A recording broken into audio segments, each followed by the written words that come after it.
இலங்கையின் முதற்தர சுற்றுலா தலம் ரீச்சாவின் மாபெரும் உணவு திருவிழா செப்டம்பர் மாதம் 5, 6 மற்றும் 7 தேதிகளில் இன்றைய டிக்கெட்டுகளை பெற்றுக் கொள்ளுங்கள்.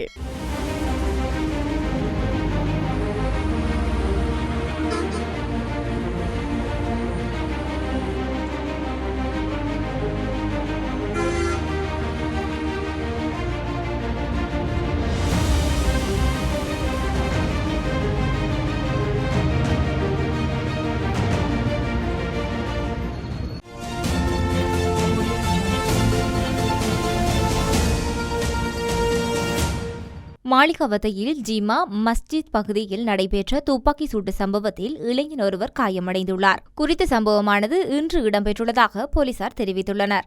இதன்போது காயமடைந்த இளைஞர் சிகிச்சைக்காக கொழும்பு தேசிய வைத்தியசாலையில் அனுமதிக்கப்பட்டுள்ளார்.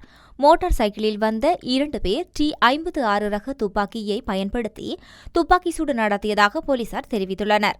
இந்நிலையில் சம்பவம் தொடர்பான மேலதிக விசாரணைகளை மாளிகாவத்தை போலீசார் மேற்கொண்டு வருகின்றனர்.